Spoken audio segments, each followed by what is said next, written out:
Boa noite, meus amados irmãos. Estamos aqui mais uma vez, louvando ao Senhor, aqui na igreja, culto de oração, onde temos estudado os livros proféticos. Começamos com Osés e tratamos sobre todos os profetas menores e adentramos nos profetas maiores.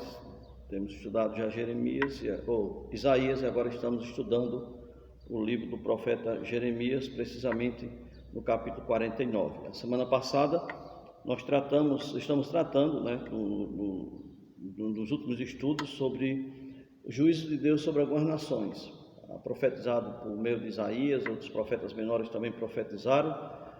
Hoje gostaríamos de tratar sobre uma profecia sobre o juízo de Deus contra Edom. O profeta Obadias, ele tratou especificamente trazendo uma mensagem de juízo sobre Edom. Mas gostaríamos de fazer a leitura no capítulo 49 do profeta Jeremias, versículo 7 até o versículo 22, que diz assim a palavra do Senhor.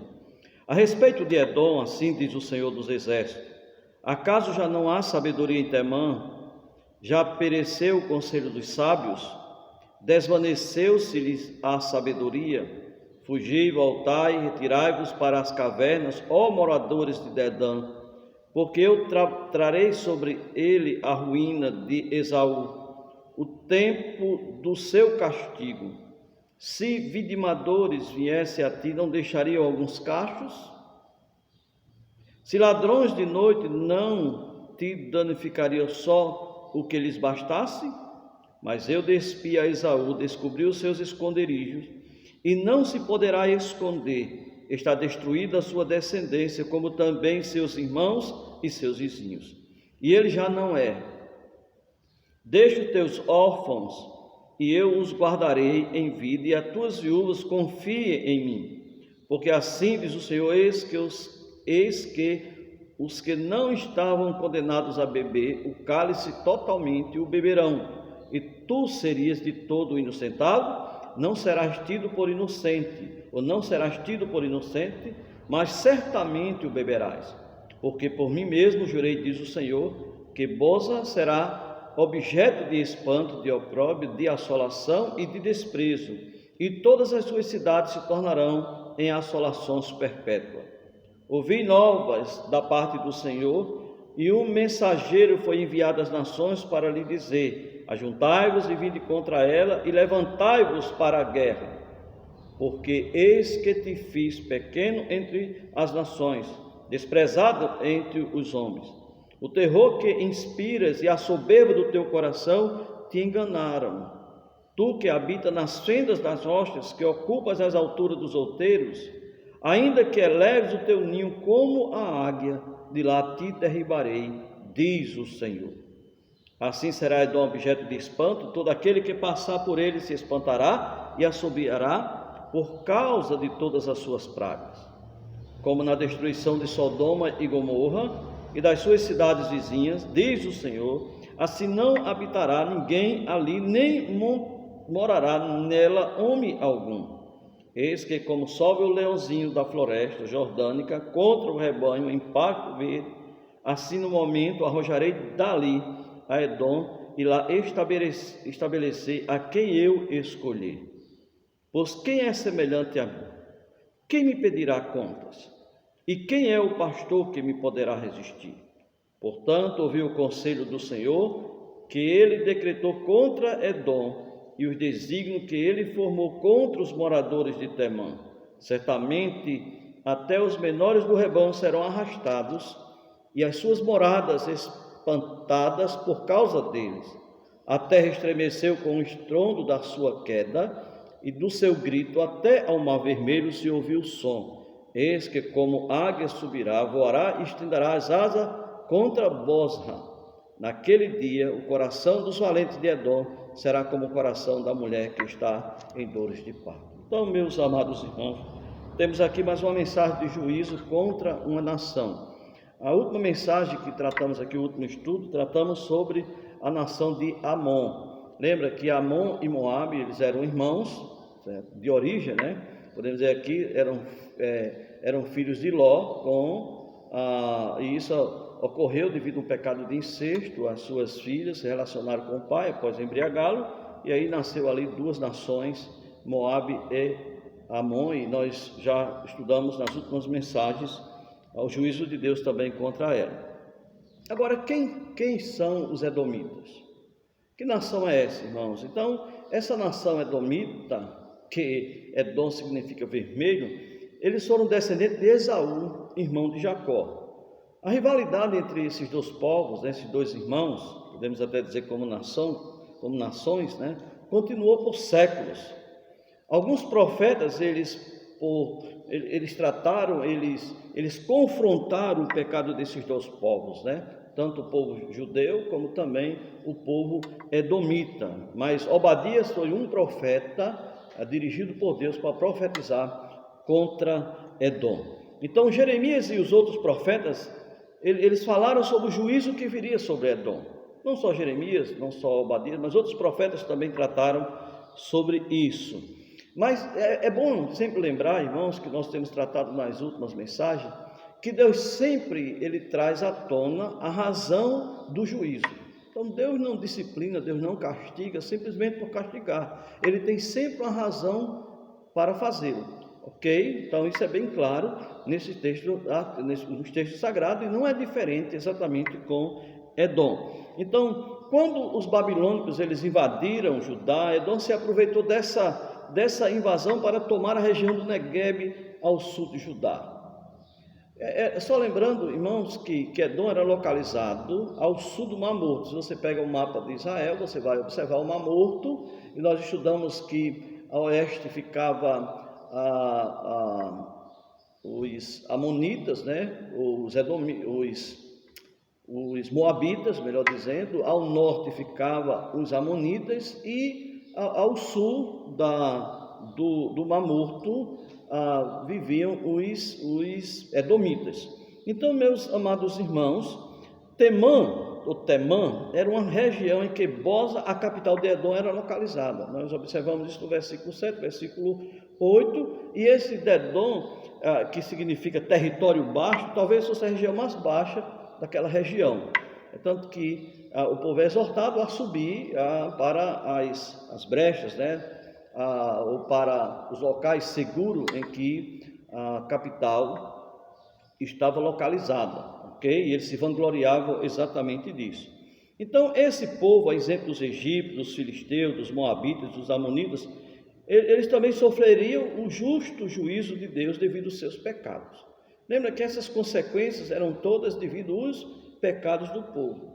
Eu poderia seguir a mesma linha de raciocínio, porque não tem como a gente fugir, meus amados irmãos. É Deus que determina o juízo, nós já estudamos isso, é Deus que determinou, porque Ele é justo. Então o juízo veio sobre essas nações. Deus usou o meio, Deus usou o instrumento, mas foi Deus que trouxe o juízo sobre aquele povo. Ele chamou, por exemplo, Nabucodonosor de meu servo, porque Deus usaria aquele homem, juntamente com o seu exército, para destruir essas nações. Então, meus amados irmãos, nós também já mostramos de que é Deus que determina, e Deus determina não por acaso, Deus determina porque o povo pecaram, o povo se rebelaram, esse povo se rebelaram contra o Criador, contra o verdadeiro Deus. E normalmente, irmãos, em todos esses textos que nós temos estudado, Deus também mostra a natureza do juízo. Ele mostra, por exemplo, para Amon e para Moabe, há uma promessa de uma restauração futura, certo? Nos últimos dias, podemos dizer assim, dias que vão anteceder o reino, certo? Prometido a Davi, onde Cristo irá reinar. Mas para Edom não é uma promessa futura de restauração. Eles seriam completamente destruídos. Historicamente, é provado, podemos comprovar isso, que eles não foram totalmente dizimados pelos babilônicos, mas dezenas de anos após a crucificação de Jesus, há indícios históricos de que esse povo eles foram completamente dizimados, exterminados, destruídos, e a palavra de Deus mais uma vez se cumpre conforme Deus assim tem dito. Agora, meus amados irmãos, eu procuro trazer uma aplicação mais bem prática para nossas vidas, tirar lições. E eu gostaria de hoje, à noite, irmãos, trazer a seguinte lição, ou pelo menos extrair aqui uma grande lição para a minha vida, e gostaria de compartilhar com os irmãos. É que você, nós devemos vigiar para não cometermos atos idólatras, irmãos, que consistem em ações de rebeliões contra Deus. Foi o que essas nações fizeram, mas eu gostaria de me deter exatamente hoje à noite na nação de Edom. Então, quais foram esses atos pecaminosos que atraíram o desprazer de Deus sobre aqueles que os praticaram, os praticam? Nós podemos observar, irmãos, 3 pecados. Eu gostaria de tratar, eu sei que há muitos outros que poderíamos trazer, por exemplo, quando lá em Hebreus faz uma referência a Esaú, diz que ele era impuro, que ele era profano, e não foi diferente com toda a sua descendência, de onde se originou essa nação edomita. Agora, eu gostaria, irmãos, de olhar para esse texto aqui, à luz também de Obadias, que é um dos profetas que profetizou diretamente para Edom. Irmãos, 3 pecados. O pecado da ingratidão, o pecado da sabedoria própria e o pecado da soberba. Eu vejo que esses pecados, eles estão na raiz de muitos outros pecados. E eu gostaria de tratar, irmãos, especificamente, observando esse texto aqui, e também observando todo o contexto histórico de origem dessa nação e como Deus trabalhou com esse povo, suportou esse povo durante o tempo até culminar nessa destruição. Então, eu gostaria de tratar primeiramente do pecado de ingratidão. O que é ingratidão, irmãos? Ingratidão é o não reconhecimento de um benefício ou louvor recebido. A ingratidão foi vista desde a origem desse povo, nós podemos observar isso. Por exemplo, em Hebreus diz, nem haja algum impuro ou profano como foi Esaú, o qual por um repasto vendeu o seu direito de primogenitura. É só lembrando, os irmãos, de que eu sei que eu não vou tratar aqui sobre a soberania de Deus. Deus já havia dito, falado para os pais, de que o filho mais novo seria o primogênito. Mas Deus também conhece. Eu também não vou tratar sobre essa questão de presciência, porque eu não vejo, por exemplo, na eleição de Deus escolher simplesmente porque Ele conhece o futuro e sabe, ou conhece aqueles que são salvos. Mas eu vejo Deus agindo e Deus operando. Mas Deus conhecia, irmãos, Ele conhece a estrutura de cada um, mesmo antes de existir. E nós observamos que Esaú, por exemplo, não valorizou o direito da primogenitura, que era um privilégio para pessoas naquela época. Então, ou para aqueles que nasciam, como o primeiro filho de um casal. Então, nós observamos que ele não valorizou isso. Ele não valorizou aquilo que era, podemos dizer assim, que era um privilégio, certo? Ser. Então, ele trocou por um prato de lentilha. Outra coisa, irmãos, que eu gostaria de observar sobre a ingratidão desse povo, é que Deus havia ordenado, por exemplo, ao povo de Israel que tratasse bem a Edom e que não os atacasse. Em Deuteronômio 23, versículo 7, a parte A, disse Deus a Israel: não aborrecerás o edomita, pois é teu irmão. Em Deuteronômio capítulo 2, por exemplo, versículo 4 e 5, diz assim: ordena ao povo, dizendo: passarás pelos limites dos vossos irmãos, os filhos de Esaú, que habitam em Seir, e eles terão medo de vós, portanto, guardai-vos bem, não vos entremetais com ele, pois vos não darei da sua terra, nem ainda a pisada da planta de um pé, pois a Esaú dei por possessão a montanha de Seir. Então, irmãos, mais na frente você vai observar que os edomitas, eles não permitiram a passagem de Israel por suas terras, quando saíram do Egito. Então nós já observamos a ingratidão. Deus preservou a terra dos edomitas, Deus não permitiu que a nação de Israel, mesmo tendo consciência de que eles temiam o povo judeu, aqueles que saíram do Egito, diante dos feitos de Deus, assim como tremeu Jericó e outras cidades, mas Deus não permitiu. Ele disse: olha, não maltrata esse povo, porque são vossos irmãos. Mas, meus amados irmãos, é interessante isso, a ingratidão. A ingratidão pode ser vista, a ingratidão teve seu clímax quando os edomitas ajudaram o exército invasor, certo? Provavelmente o da Babilônia, a saquear Jerusalém depois da derrota. Eles fizeram isso, meus amados irmãos. Historicamente isso é comprovado. Os profetas anunciaram, dentre estes, Obadias e Jeremias, que como punição de tanta maldade, Deus destruiria a Edom. 5 anos depois de Nabucodonosor, rei da Babilônia, haver destruído Jerusalém, os edomitas foram expulsos da sua pátria rochosa. E eles foram derrotados pelo mesmo reino babilônico que havia ajudado 5 anos antes, quando eles atacaram a Jerusalém, o povo de Judá, e venceram. Dezenas de anos depois da crucificação de Jesus, os edomitas, eles foram destruídos completamente pelos romanos e desapareceram totalmente da história. A palavra de Deus se cumpre. Isso nos traz, irmãos, uma grande alerta para nossas vidas. Devemos ter muito cuidado com a ingratidão. Nunca devemos esquecer daqueles que nos ajudaram. Devemos sempre ser gratos, não só por meio de palavras, mas acima de tudo por meio de ações. Acima de tudo, devemos também ser gratos a Deus por todos os benefícios incomparáveis que Ele tem nos dado. A gratidão deve fazer parte da vida de um filho de Deus. A ingratidão, que é o contrário da gratidão, deve ser, irmãos, estar bem distante de nós. É tanto que Paulo, quando escreve aos Colossenses, ele diz: habite ricamente em vós a palavra de Cristo, instruí-vos e aconselhai-vos mutuamente em toda a sabedoria, louvando a Deus com salmos e hinos e cantos espirituais, com gratidão em vosso coração. Então eu gostaria de observar primeiramente a ingratidão, porque isso é visto em todo o contexto. Se aquele povo estava naquela região bem localizada, ao sul do Mar Morto, bem localizada, uma região montanhosa, onde era privilégio realmente habitar naquele lugar, pela questão da estrutura, de segurança e assim por diante, eles não agradeceram. Eles foram ingratos para com Deus e foram ingratos por aquele povo que pouparam as suas vidas em obediência à palavra de Deus.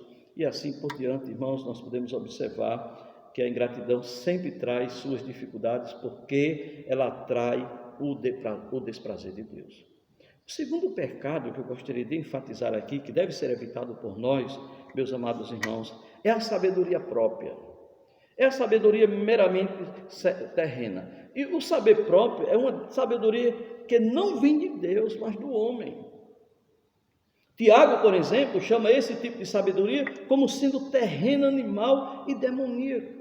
Aquele povo de Edom, eles se consideravam muito sábios. É tanto que o texto aqui, olha o versículo 7, a respeito de Edom, assim diz o Senhor dos Exércitos: acaso já não há sabedoria em Temã?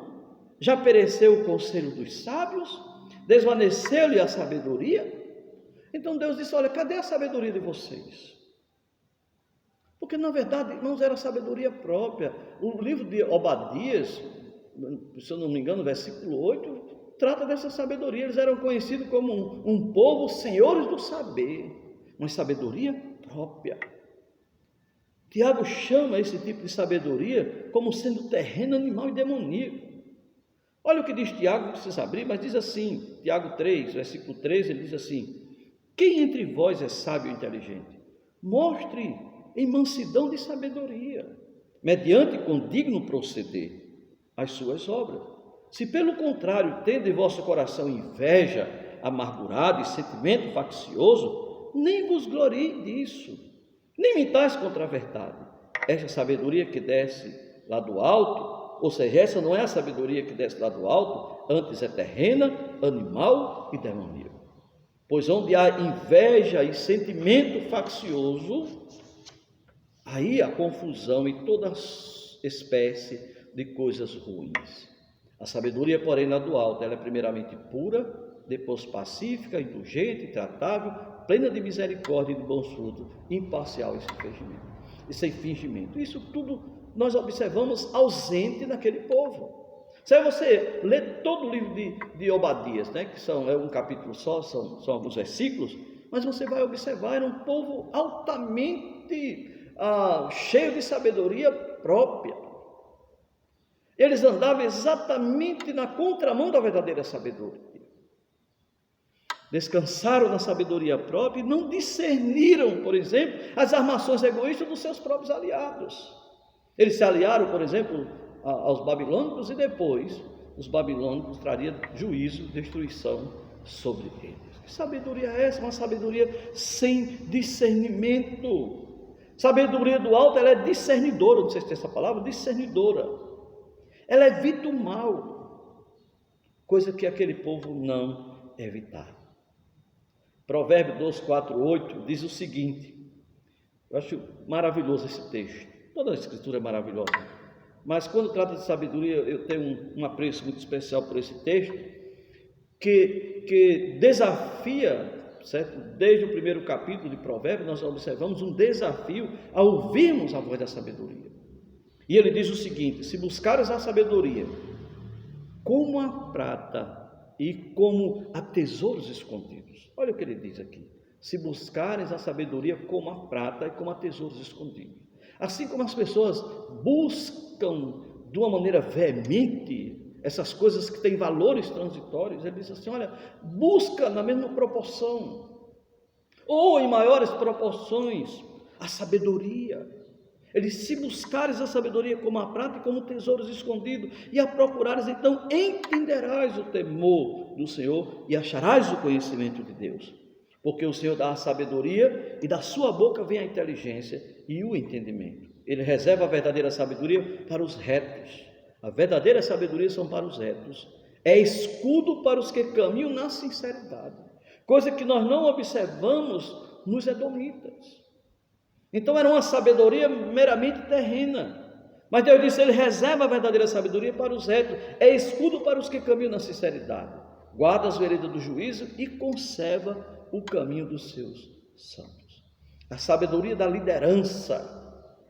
E até que tem um texto mais na frente, que se você observar no versículo 19, ele diz: eis que como sobe o leãozinho da floresta jordânica contra o rebanho em pasto verde, assim no momento arrojarei dali a Edom e lá estabelecerei a quem eu escolhi, pois quem é semelhante a mim, diz o Senhor, e quem me pedirá contas, e quem é o pastor que pode me resistir?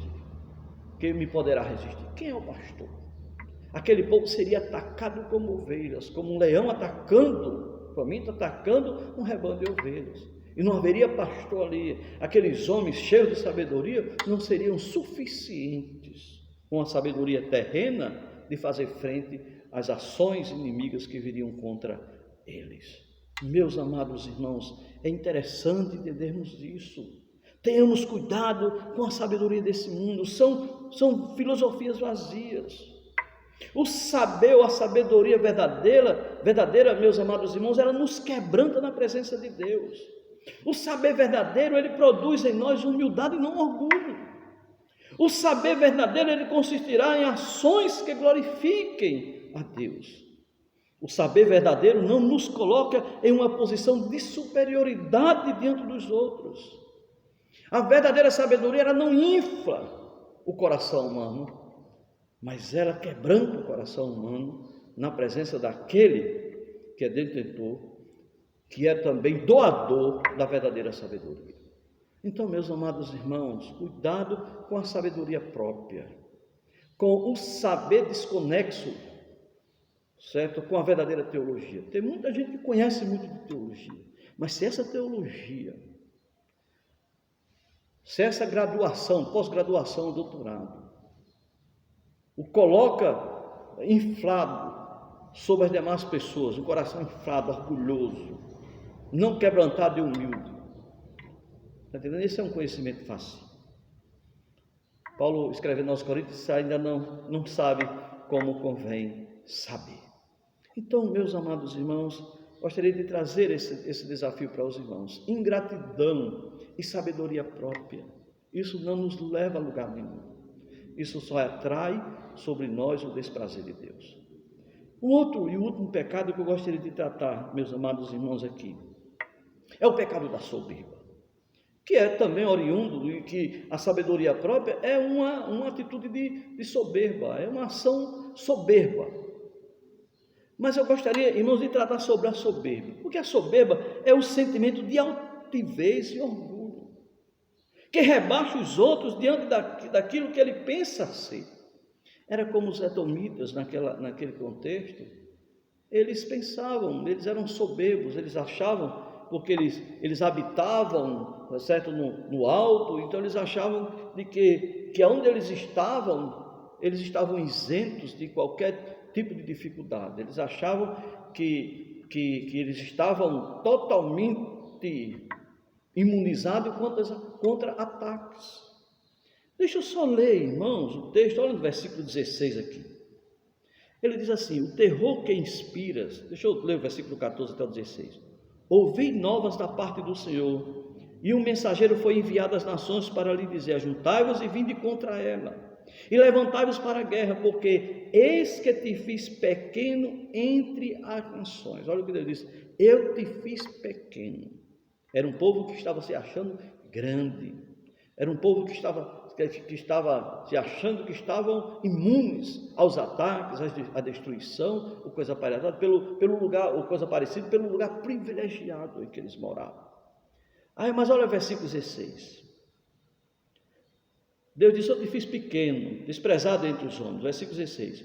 O terror que inspiras e a soberba do teu coração te enganaram, tu que habita nas fendas das rochas, que ocupas as alturas dos outeiros, ainda que eleves o teu ninho como a águia, de lá te derribarei, diz o Senhor.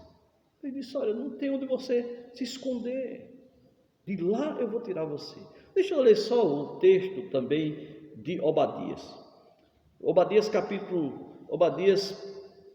deixe-me ver aqui, deixa eu ver o texto aqui, Obadias, versículo 3, versículo 4, só tem um capítulo. Mas olha o que diz o texto: a soberba do teu coração te enganou, bem parecido. Ó tu que habita nas fendas das rochas, na tua alta morada, e dizes no teu coração: quem me deitará por terra? Se te remontares como águia e puseres o teu ninho entre as estrelas, de lá te derribarei, diz o Senhor. Agora olha o desafio, meus amados irmãos, um desafio a Deus. Eles estavam dizendo: quem me deitará por terra? Quem? Tem pessoas que se acham acima de qualquer dificuldade, se orgulham disso. Isso é soberba. Ele disse: olha, a soberba precede a ruína, assim diz a palavra do Senhor. E Deus aceitou o desafio aqui. Aquele que desafia a Deus não ficará sem resposta. Então, irmão, devemos ter muito cuidado, porque a localização privilegiada deu aos edomitas uma sensação de segurança. Muitos se acham seguros pela sua inteligência, pela sabedoria humana, pelo dinheiro que possui, pelo corpo bonito, atlético, pelo corpo saudável que tem. Não adianta, meus amados irmãos. Isso é pecado contra Deus. E Provérbios 16, 18 diz: a soberba precede a ruína. A soberba precede a ruína. Ou seja, aquele que é soberbo, ele está prestes a arruinar-se. E a altivez do espírito, a queda. Então, cuidado, devemos ter muito cuidado, irmãos, com a soberba, pois ela sempre terá a resistência de Deus e acarretará em nossa ruína. Lembra, irmãos, tanto Tiago quanto Pedro, ele disse: olha, Deus concede a sua graça aos humildes, mas ele resiste ao quê? Aos soberbos. Todos esses pecados são atos idólatras e de rebelião contra Deus. A ingratidão, a sabedoria própria e a soberba, meus amados irmãos. O julgamento de Edom seria como uma colheita em que nada seria deixado. Seria como um assalto em que o ladrão não deixaria nada para trás. Se você observa no versículo 9, 8, ele diz: fugi, voltai, retirai-vos para as cavernas, ó moradores de Dedã, porque eu trarei sobre ela a ruína de Esaú, o tempo do seu castigo. Aí agora no versículo 9 ele diz: se vitimadores viessem a ti, não deixaria alguns cachos? Se ladrões de noite, não te danificaria só o que lhes bastasse? Mas eu despi a Esaú, descobri os seus esconderijos, e não se poderá esconder, está destruída a sua descendência, como também os seus irmãos e os seus vizinhos, e ele já não é. A misericórdia de Deus é muito grande, é vista no versículo 11, onde ele diz: deixa os teus órfãos e eu os guardarei, envie as tuas viúvas, confie em mim. Porque assim diz os que não estavam condenados a beber o cálice totalmente, o beberão, e tu serias de todo inocentado, não serás tido por inocente, mas certamente o beberás. Mas na frente toda a descendência edomita seria destruída. Meus amados irmãos, os edomitas acreditavam ser invencíveis, a ponto de dizer: quem virá contra mim? Como nós já observamos aqui no texto, quem virá contra mim? Deus aceitou, irmãos, o desafio. Nabucodonosor atacaria Edom como um leão saindo da floresta próximo ao rio Jordão e não pouparia o rebanho, como nós já vimos aqui. Viria como uma águia e causará terror os edomitas de tal forma que agonizariam, feito uma mulher com dores de parto. Nós observamos isso, irmão, do versículo 20. Portanto, ouviu o conselho do Senhor que ele decretou contra Edom e os desígnios que ele formou contra os moradores de Temã. Certamente até os menores do rebanho serão arrastados e as suas moradas espantadas por causa dele. A terra estremeceu com o estrondo da sua queda, e do seu grito até o mar vermelho se ouviu o som. Eis que como águia subirá, voará e estenderá as suas asas contra Bosra. Naquele dia o coração dos valentes de Edom serão como o coração da mulher que está em dores de parto. Não escapariam, meus amados irmãos. É muito triste isso, mas é como se o texto também diz: ouviu o conselho do Senhor, ouviu os alertas. Irmãos, isso traz grandes lições para nossas vidas. Devemos evitar a ingratidão, devemos fugir da ingratidão, devemos fugir da sabedoria própria, devemos fugir da soberba, porque não vamos sair ilesos, caso, irmãos, nos enveredamos nessa trilha. E esses pecados são muito sutis. São muito sutis. Eu vejo grandes homens, que se diz homens de Deus, grandes conhecedores, mas um coração muito orgulhoso. Que Deus nos guarde disso. Meus amados irmãos, Nabucodonosor atacaria como um leão saindo, viria como uma águia. Deus disse: olha, vocês podem estar escondidos, fazer um ninho de vocês na fina de uma rocha, mas eu vou buscar vocês lá. Não tem como se esconder. A rebelião orgulhosa contra Deus seria a maior causa da humilhação de Edom. O que Deus diz a Edom deve ser como uma voz, irmãos, que ressoa, ou que deve ecoar sempre em nossos corações. No versículo, a parte B do versículo 19 diz: quem é semelhante a mim, quem me pedirá contas? E quem é o pastor que me pode resistir? Ou que me poderá resistir? Quem?